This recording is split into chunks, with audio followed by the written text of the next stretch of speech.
Hey everybody on YouTube, Carl Alexander here, and in today's video, we're taking a look at the GTX 1070. I just got this card a week ago. I'm going to be taking a look at the performance on an FX-6350.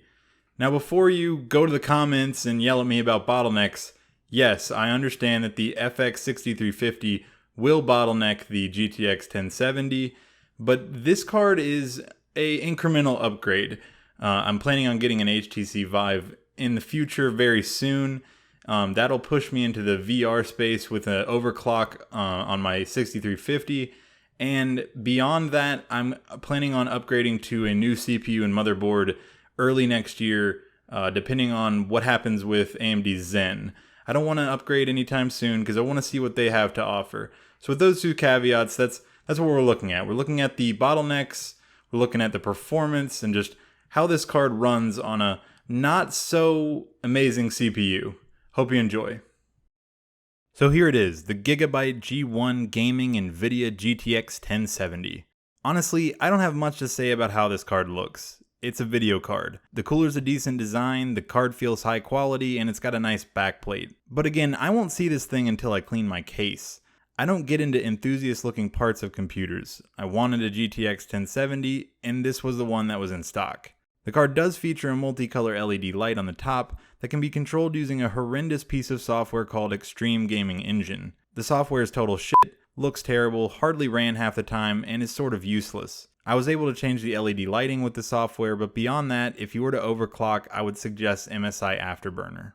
So the system I'm running is an AMD FX-6350 CPU overclocked to 4.4 GHz, 8 gigs of DDR3 HyperX RAM, an MSI 970 gaming motherboard, and an old 700 watt Fatality power supply. The overclock here is important as frame rates will be closer to a stock 8350, and was a big part of getting this build VR ready. I benched 5 games on this card in my previous EVGA GTX 960. These games are Fallout 4, The Witcher 3, BioShock Infinite, Tomb Raider, and Skyrim. I benched each at 1080p and 1440p.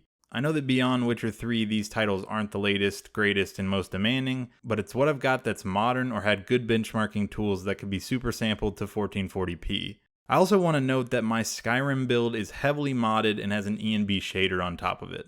First off, in 1080p, I immediately saw the performance bottleneck from the 6350. On average, the percent increase over the 960 in average frame rate was only 67%. Now this is significant considering synthetic benchmarks showed a 115% increase if you average out Passmark and 3D Mark scores. However, as you can see, everything runs pretty well with all games achieving about 60 FPS on Ultra in average frame rates. Skyrim's 0.1% lows do dip below 30, but that has to do with the modded nature of my install. At slightly lower settings, I was seeing 0.1% lows in the high 30s.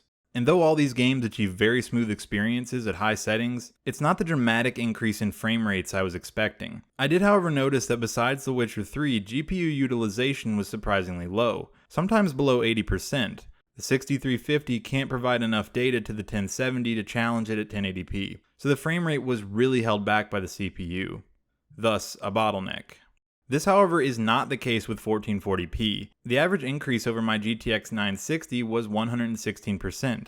That 116% increase is almost on the dot to the average increase of synthetic benchmarks. The higher resolution gives the GPU enough to do to actually show off some of its muscle. These frame rates won't impress anyone with an i7, but I was really happy with how smooth these games played at 1440p. The actual FPS is either slightly lower or about the same as 1080p, but by super sampling on my 1080p monitor, the quality was much higher than just straight 1080p. On my 960, 1440p on Ultra was pretty much unplayable with all the frame dips. This is represented by the low 1% and 0.1%.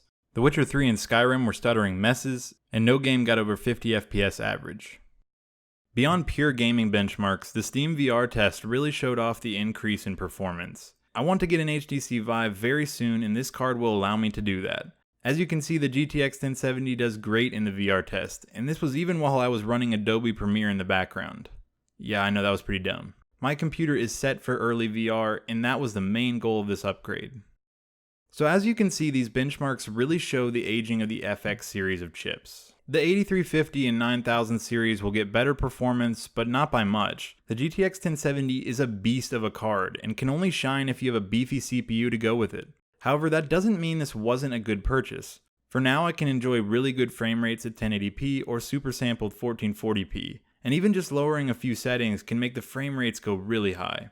In all metrics and resolutions, including max frame rates, the percentage increase over my 960 was 88%.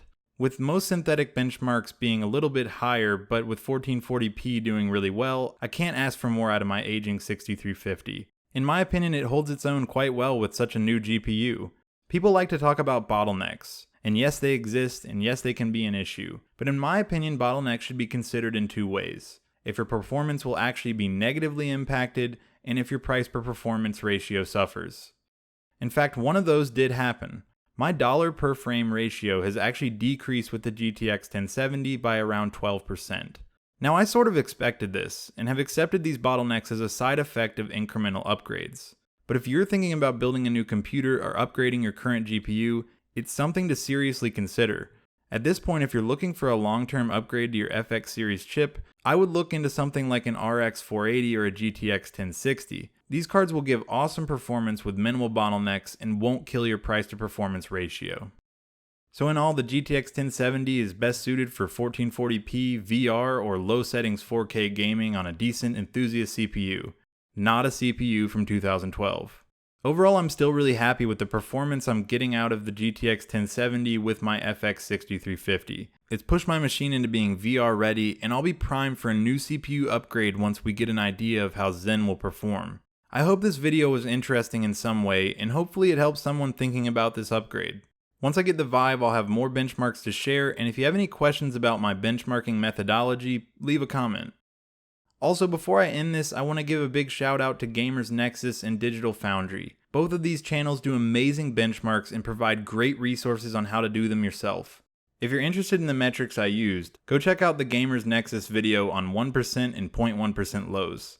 It's a great explanation for all this. Okay everybody, that was my video for this week. I hoped you liked it. If you did, give me a thumbs up. If you didn't, I think you know what to do.